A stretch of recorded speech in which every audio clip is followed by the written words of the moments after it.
I've been on this bench almost 25 years, and never have I ever been insulted in the fashion you just insulted this court. Why? No. My turn. I don't hook up what nobody says about none of that. I'm going to be calling until my court date. They're not going to do shit. At the end of the day, they can't do shit. If he thinks we can't do something, if you're going to look at this judge and think I can't do something, young man, do not even insult this court by saying that, Mr. Bennett. Do not. I've been on this bench almost 25 years, and never have I ever been insulted in the fashion you just insulted this court. Why? No. My turn. That's the case of the people versus Marquesi Hankey. Your Honor.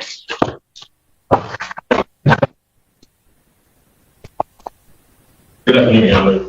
Attorney Kevin Hassan, except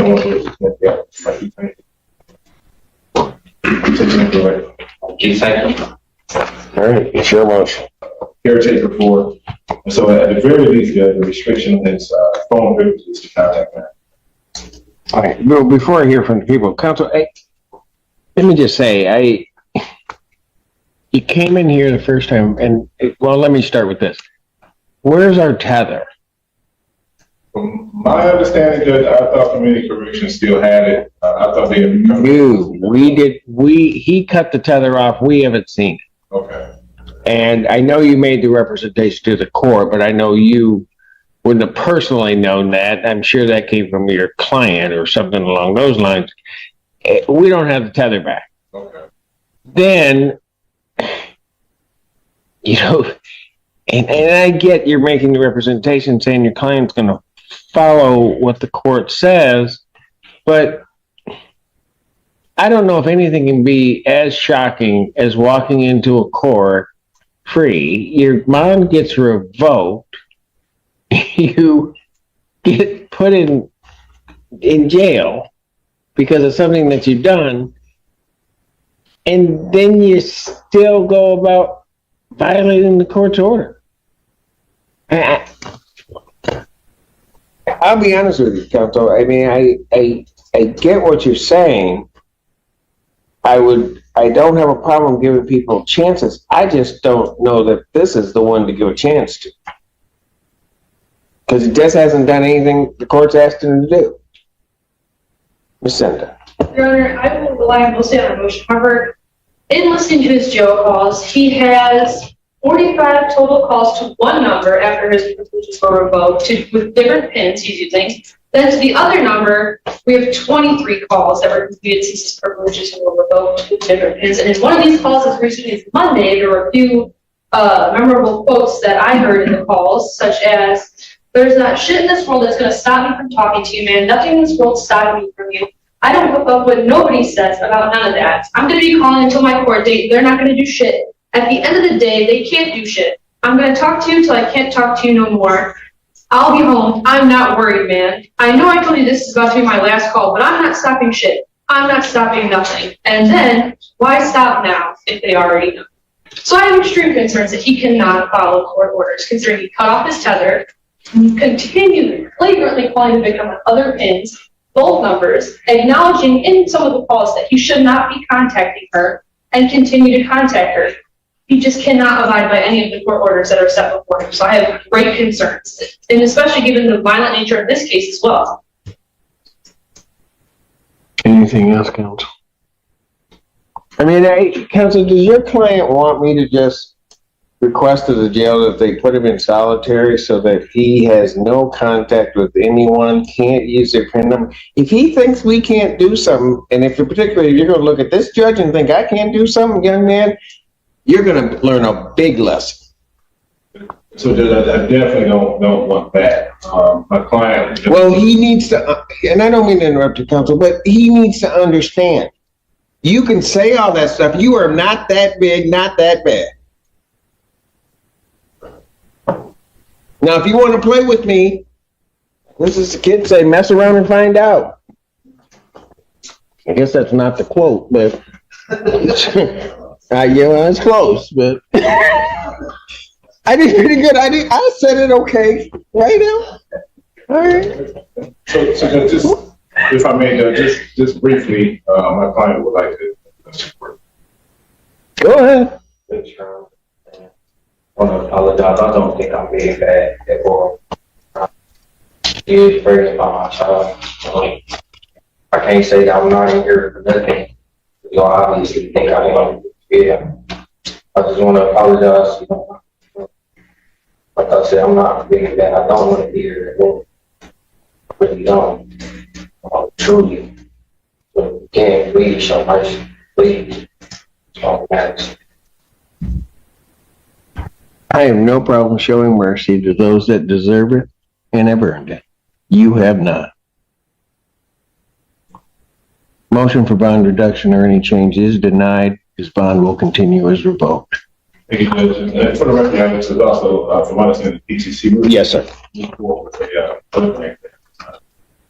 Is all discovery complete? And I would ask if possible, if possible. People have their witnesses available on the first. We'll do our best, Your Honor. Preliminary examination in person will be set April 1st, 9 a.m. in person before Judge Perry.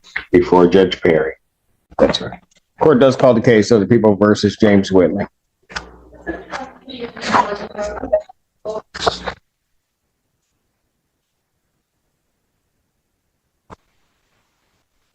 Good afternoon, Your Honor. For the record, my name is Jeffrey Bennett. I'm here with and I'm here. James Dennis Whitley.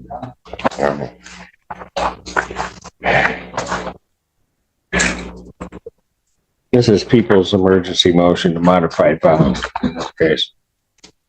I find it surprising that they're alleging that she's in danger, the prosecutor, and they don't call her to show up. She reached out to a friend of my client Call her to show up to do what? today to say, I'm afraid. I mean, I will say, Mr. Bennett, you've been doing this long enough. You know that's not going to happen. I don't know, at 3 o'clock with 24 hours notice, I couldn't have got a hearing in that. Could have got a hearing on what? If this was reversed. Do not even insult this court by saying that, Mr. Bennett. Do not, because you would have gotten a hearing.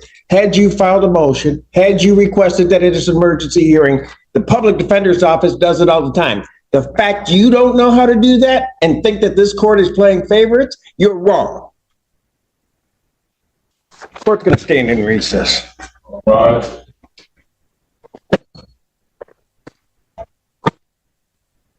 Have you see it? 14A District Court for County, Washington, session, the Honorable Judge J. You may be seated. Court recalls the case of the people versus Whitman. Assistant Prosecuting Attorney wants so much on people. Good afternoon, Your Honor. For the record, my name is Jeffrey Bennett. I'm here in this time to help Mr. Whitley is standing to my right. Whitley, can you state your name before, please? James Dennis Whitley.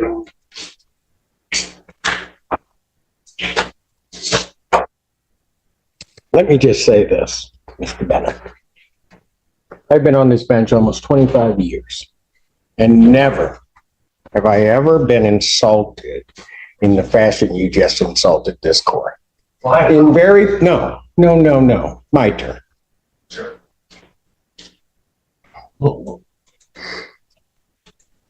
The very first case, when you say that defense counsel or anybody else doesn't get access to the court like the prosecutors, you are absolutely wrong.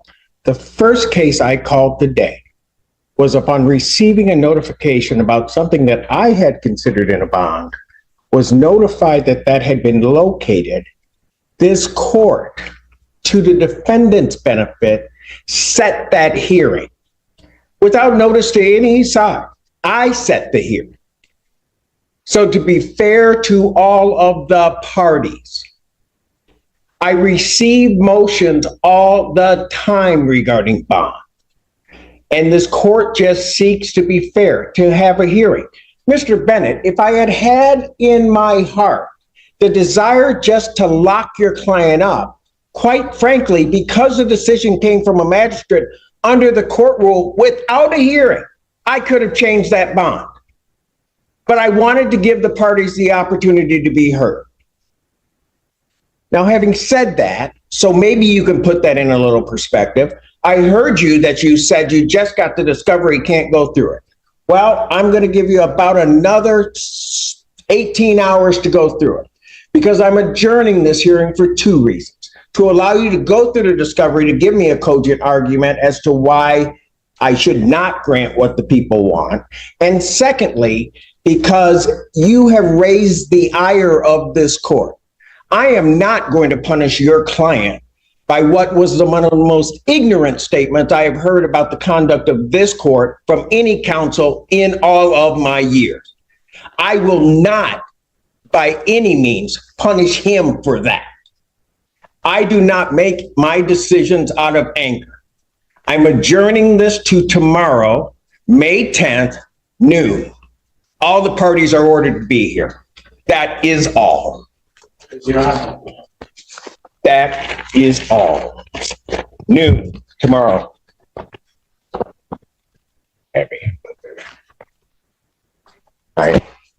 What we just witnessed is a powerful reminder that the courtroom is built on respect, not ego.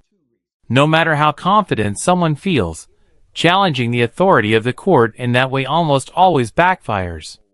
The judge didn't just react emotionally. He made it clear that experience, fairness, and control still guide every decision. And that's the real takeaway here. In the legal system, actions and words carry consequences far beyond the moment. But what do you think? Did the judge go too far, or was this a necessary line to draw?